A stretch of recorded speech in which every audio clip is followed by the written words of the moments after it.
It began as a food drop and turned into a rescue mission.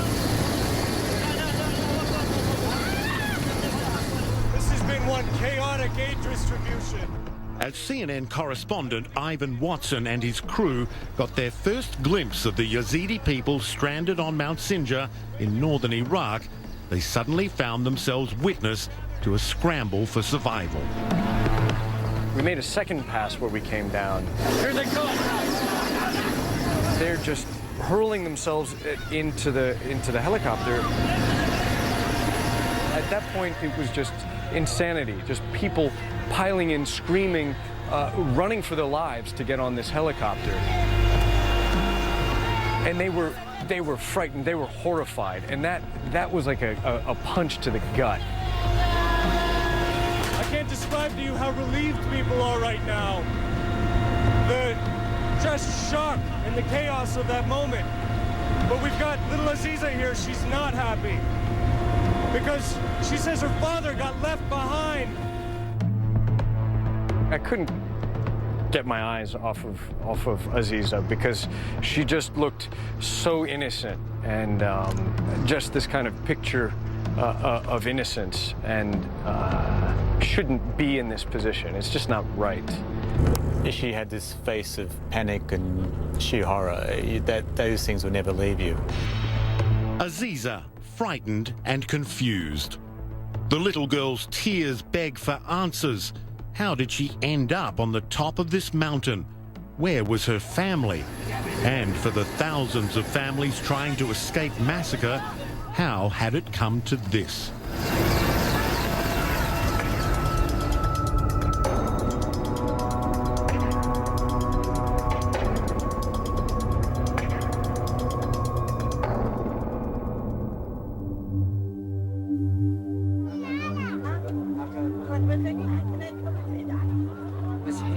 When Watson and his team set out to report on the plight of the Yazidi people in early August, the humanitarian disaster had been unfolding for months. More than 500,000 people displaced since June alone. We'd heard about Yazidis being trapped and on the run, but the people we were encountering were Iraqi Christians, and they were Arab Shiites and members of other ethnic and religious groups. So the initial crisis that had prompted us to come to Iraqi Kurdistan was superseded by another one unfolding in front of us.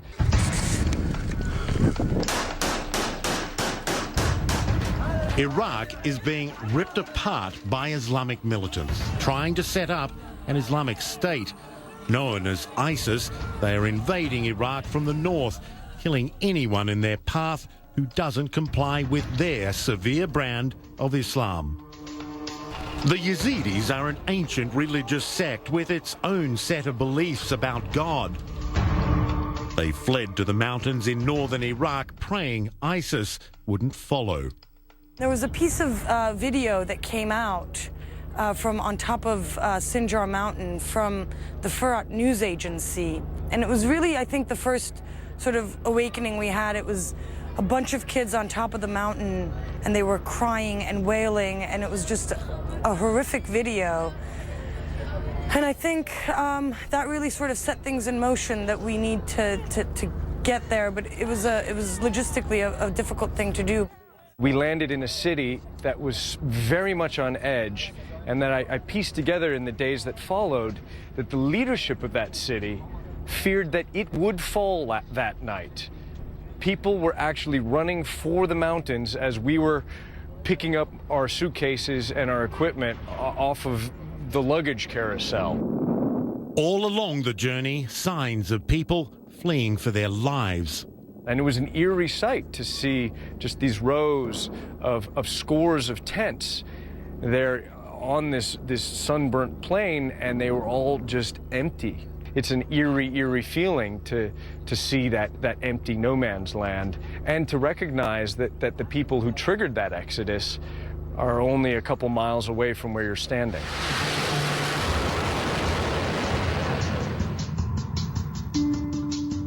The response to the American airstrikes was immediate relief not only the Kurdish leaders who realized how vulnerable they'd been, but also the fighters on the front lines got an immediate injection of morale boost and new confidence. And in the subsequent days, they actually went on the offensive and recaptured territory that they had lost just days before. The CNN crew arrives in the town of Erbil and finds families camped out in a Catholic church. Seeing these people sleeping amid the pews, seeing these babies and children and elderly people in this house of worship because they had nowhere else to go was deeply emotional. And at one point there, I'm walking around, I'm trying to wrap my head around this thing, and I almost stepped on this baby sleeping on the floor. And it was the first time in this week of kind of human misery and suffering that we've been documenting, that was the first time that I choked up and started crying. I was personally very surprised to see these people just kind of showing up and walking into these unfinished buildings, these office buildings or apartment buildings, and just starting to camp out there, not having any other place to go. No water, no food? No water, no food, no nothing. Nothing. Nothing, anything. And it just, I think, illustrates how overwhelming these scenes of people on the run have been. What we do? What we do now?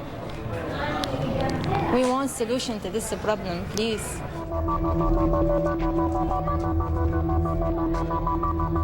And beyond the towns and the makeshift shelters, there are thousands more still stranded on Mount Sinjar. We were hearing that there were aid drops taking place. We had to get on that helicopter. Our crew had to get on that helicopter.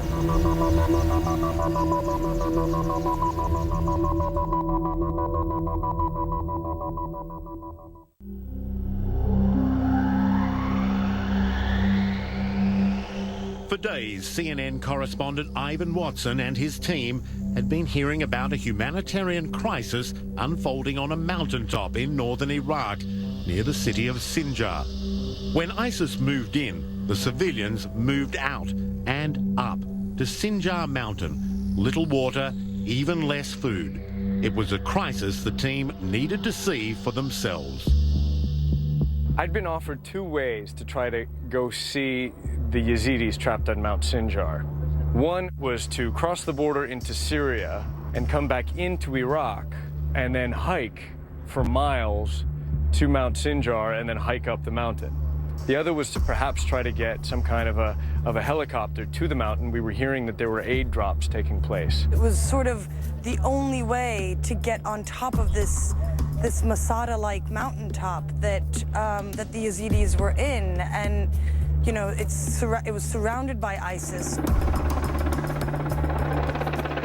After days of waiting, the CNN team was granted permission to accompany a mixed crew of Kurdish Peshmerga and Iraqi Air Force personnel on an aid drop mission to Mount Sinjar.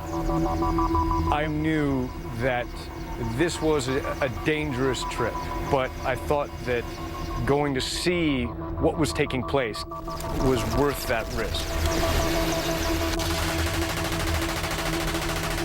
15 minutes into the flight, they are just unloading their machine guns, and they're picking out targets down below, and we can't see what's going on. We can't communicate with them. We don't have the headphones, but they're really going through ammunition, and there are shell casings raining out of these machine guns and landing on the helicopter floor, and the gunners are kicking the shell casings off the aircraft, and they're tumbling down into space. And I realized that these guys are scared. These guys are frightened. They're laying down suppressing fire, and for all I know, somebody's shooting at us. We can't tell. So that started to really freak me out. The helicopter gunners were opening fire at targets down below. They say they regularly take fire on these ships sitting on mountains, icy conditions, and they're clearly trying to defend the aircraft. They'd been shooting for a while, and then I could see in the distance through the big gunner door and knew immediately that that is Mount Sinjar. And as we moved further in and started circling over, for the first time I spotted humans on the mountain, and we knew that we were definitely here, and we were getting our eyes on these people for the first time and get a glimpse of what they'd been going through. We can see the people below, trapped on Sinjar Mountain. They're clustered under olive trees right now, waving to us. A lot of women and children waving. I couldn't believe my eyes. One of the gunners kicked this bag of food out the door, and we were at least 60 feet up. It was insane. This has been one chaotic aid distribution. I mean, I really hope we didn't hurt anybody with the bottles of water we were throwing down from a height of 20, 30 feet. Finally, the helicopter touched down for a minute. Here they come. They surged in, and they began piling into the helicopter. The people we were with, the crew and the Peshmerga, didn't have a plan in mind for how they were going to handle this. And it was just madness. At that point, it was just insanity. Just people piling in, screaming, running for their lives to get on this helicopter. Trying to get in a position where I could shoot them without actually being knocked down by them. Also, the helicopter was moving around, so you're trying to hold on to something. I could see Ivan in front of me helping people on, but my job was to make sure I could record what was happening. They were frightened, they were horrified, and that was like a punch to the gut, because here you are trying to get people in and trying to be happy for them. We're going to try to get you out of here. But they're terrified, and they're weeping, and they're screaming. Then there was this beautiful little girl right in the middle of this who was just crying and weeping and weeping. We've got little Aziza here. She's not happy. She says her father got left behind. How do you comfort a child that's been through this ordeal? And there's a machine gun blasting away next to you, and God knows we could get hit by incoming fire. I don't know. I'm here to give people a voice. If I can't give them a voice, then who will? You empathise with them very much. You know, what would I do if I was in their position? How would I continue on? And I think for Ivan, I could see him looking at that going, what if that was me? What if that was my family? How would I cope with that?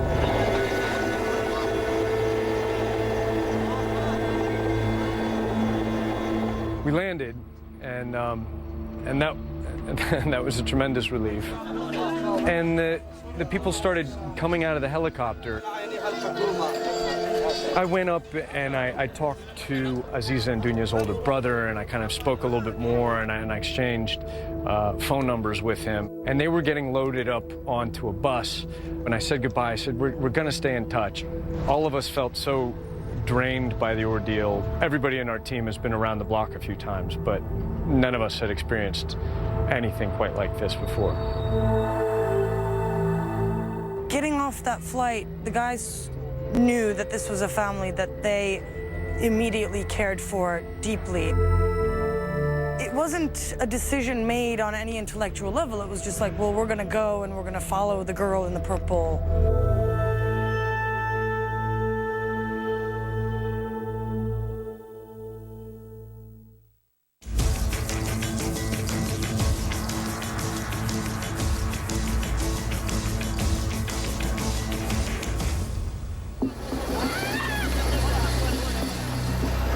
It is perhaps hard to fathom, but Aziza and her family were the lucky ones. Scores of other Yazidis, though, were forced to flee ISIS by foot, a brutal journey some would not survive. This unbelievable sight at the Peshkabur river crossing between Syria and Iraq, where just hundreds of people were streaming across this dingy little bridge.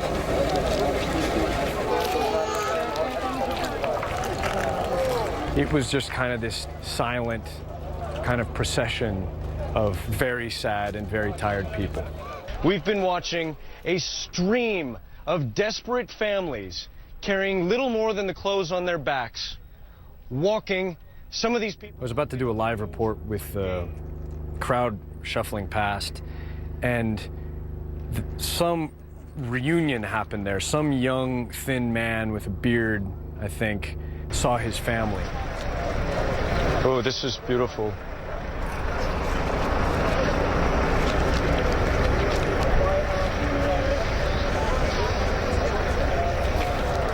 They'd clearly been separated. He was there waiting for them, and he just started weeping and embracing them and hugging them.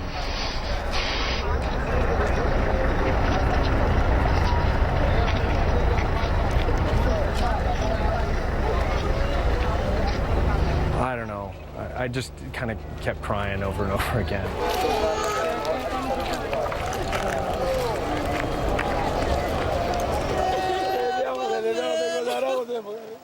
Those people coming across were people who had just experienced all of that. And some of them had left their babies behind because they couldn't carry them anymore, or because their babies had just died in the desert on the march. There was one family we met that they didn't go 50 feet beyond the end of the bridge. They just, this is where we're sleeping tonight. And a Kurdish security guard tried to move them. They were not going to move. That was where they were going to sleep that night. And everybody else was just homeless and going to find some patch of, if they were lucky, grass to sleep on that night somewhere here in Iraqi Kurdistan. They're safe, but they're refugees now. Can we see? Yeah. In the midst of such suffering, Ivan and the team make it their mission to find Aziza's family. I don't think it was ever a question of whether or not we go and find Aziza. It was just a matter of when do we do it. Sure enough, there's this giant derelict building, cement monstrosity. The family is just clustered up against this wall. And I walk up, and then I see this little kid with this ridiculous red hair, this carrot top, sitting there, and it's the same baby I held. I remember you. Hi. Aziza, hi. It's good to see you. And nobody's crying finally. It's a normal chance to get to know each other for a couple of hours, and it's wonderful. And we get to hear the family's whole story. But early on, I ask about their father. First of all, he is one stubborn old man, because when ISIS was rolling into Sinjar and every Yazidi in the town is packing up their cars and running, his oldest son says, my dad refused to leave. He said it would be a humiliation. If they kill me, let me die here. I'm going to stay in my house. And the family, can you imagine that gut-wrenching decision they must have had to make to leave their dad behind? We all tried hard to convince my dad, but he refused to go. He said it would be a humiliation. I decided I couldn't let them capture the girls and women, so we left. But a day after they landed in safety here in Iraqi Kurdistan, the oldest son, Thabit, he gets a phone call, and it's a fighter from the Kurdistan Workers' Party, PKK. And he passes the phone to his father, and his father is alive. The PKK fighters came into Sinjar and rescued that stubborn man from the house that he'd been trapped in and brought him up the mountain. And the latest news that the family got was that the father was up there on that mountain. And the kids are smiling. They're delighted. What are they going to do with Dad? Thabit, the oldest son, he said, Dad, don't do the walk of death. Don't walk to Syria. Stay there and you'll get a flight out. That's our plan. So that's the plan. And I said, how's the dad doing? How is he? Is he okay? He said he's strong. He can survive up there. There's food and water that's been delivered by the aid flights. He can survive up there until he gets reunited with the family. You ask the kids, what do you want? What do you want most right now? And Dunya, who turned into this 17-year-old chatterbox, goes, my dream is to see my dad again. Once he gets here, everything's going to be okay. When we walked away, you did consider what future they had. You know, what was the next step? What was tomorrow going to bring? And you wish them all the best. There's a family sleeping in the mud there. They had a house a week ago. That's insane. And it's not a natural disaster that caused that. That's other human beings made that and are responsible for that. I fell to pieces, and I know that some of the other guys on the team did too.